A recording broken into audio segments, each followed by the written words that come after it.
Topuria has felt like he's done all that he can in that division. Dana White has stirred the MMA world once again. The top story is Ilia Topuria essentially is no longer the UFC featherweight champion. Ilia Topuria has essentially vacated the featherweight title. Ariel Helwani reports that a super fight is already being planned for June.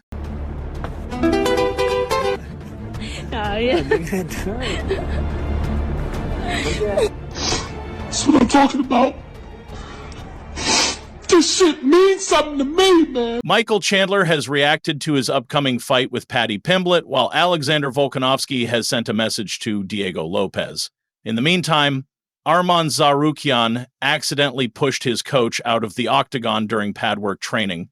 In a stunning development, Suga has vacated his featherweight title to make a permanent move to the lightweight division. He now has his sights set on a potential super fight with... So Topuria will be moving up to 155 pounds and will be vacating the featherweight title. Dana White's announcement has caught many by surprise, especially after Toa's dominant victory over Max Holloway, which had fans expecting him to defend his featherweight title multiple times.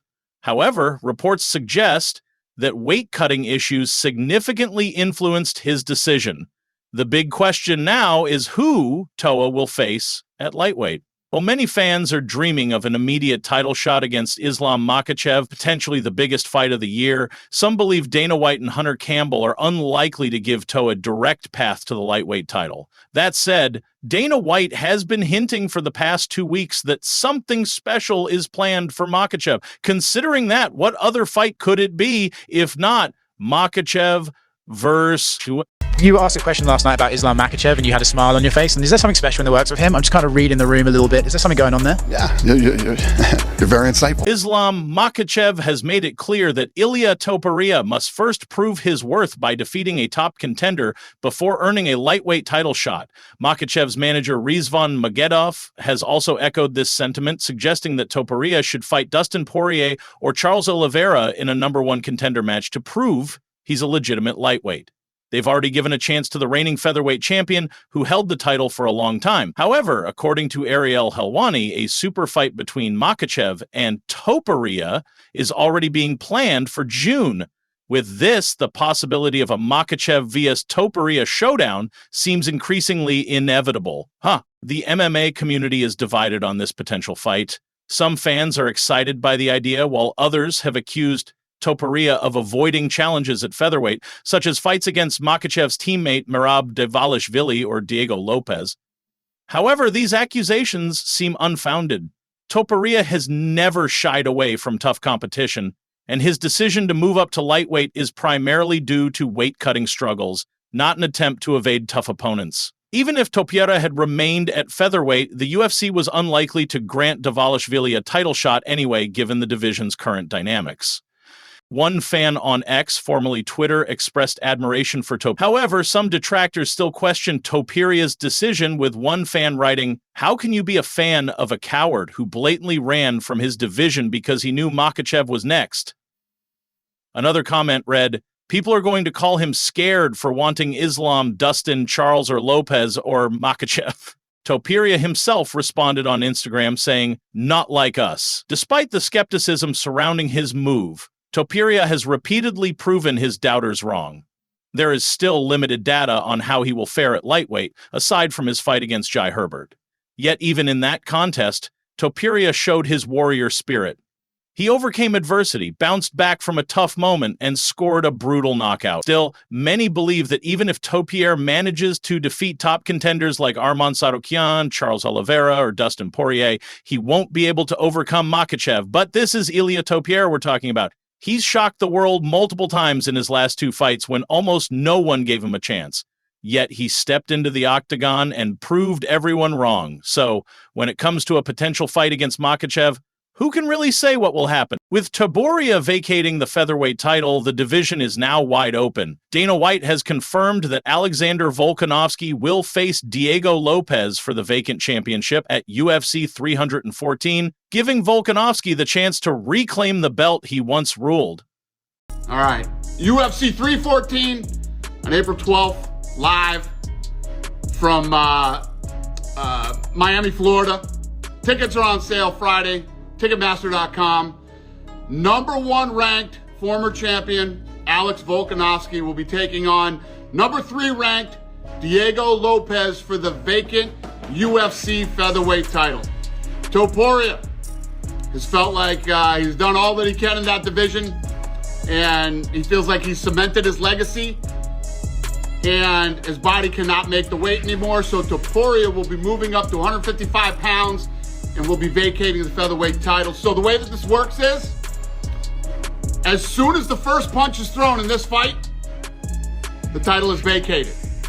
And we will announce what Topuria's next fight will be when we get it done. So Volkanovski versus Lopez, headlining a badass stacked card, 52 career wins between the two of them, and this should be a fun one. And there is a 5-round co-main event between number 7 ranked Michael Chandler and number 12 ranked Paddy Pimblett. Chandler is a 2 or 3-time lightweight champ in another organization. He's always fun. How fun? He's fought 6 times in the UFC and won 5 bonuses. And Paddy is on an 8-fight win streak and has never lost in the UFC. Michael Chandler responds to his upcoming fight with Paddy Pimblett. In this sport, things move very fast. I was on a vacation last week, got a call, and said, hey, what do you think about fighting Paddy Pimblett in April? And I said, well, Hunter, April's only 8 weeks away. I like to put down about 4 weeks of training before I go into an 8-week camp. Let me think about it. Next day, flew to Vegas, sat down with him in his office. We talked through everything, and we made the decision. Fighting Paddy Pimblett, Miami, April 12th. Because a imperfect plan implemented now is better than a perfect plan implemented months from now. And in this sport, things move fast. There's a lot of stuff going on with the division. There's a big summer for the lightweight division. And after the last fight, one of the most disappointing losses of my career, I wanted to get right back on the horse, get right back in the octagon. So here we go. I like the matchup. Love the matchup, actually. I respect Paddy. I think Paddy's a skilled fighter. I think he's still got a bright future, but I think he's going to run into a buzzsaw named Michael Chandler on April 12th. And as always, I will be the most entertaining guy that steps inside the octagon that night. I will have everybody on their feet. I will have everybody on the edge of their seat. And typical Chandler fashion, we're going out there with one goal in mind, and that's to separate our opponent from consciousness. So, can't wait. We head into training camp today, and for the next 8 weeks, we're going to be getting after it. Thank you guys for being with me on this journey. God bless. I'll see you at the top. Meanwhile, Arman Zarokian accidentally pushed his coach out of the octagon during pad work training. Yeah, Lopez, obviously a dangerous dude. Bit of a different matchup to Ilia. Obviously both dangerous fighters. But yeah, so I'm really looking forward to this one. Very excited. But I'm feeling great, and I'm only going to get better from here. So that's a scary thing, especially for Lopez. I think Lopez is in for a very, very hard fight. He's a gamer. He's a great dude. I got a lot of respect for him. A very nice fella. I'm sure he's expecting to go out there and win the belt. But I'm sorry, mate, that ain't happening. Good on you for being in this position. Happy you're getting the opportunity to fight for the belt, but I'm still here. You ain't having it. Sorry, mate. Meanwhile, Arman Zarokian accidentally pushed his coach out of the octagon during pad work training.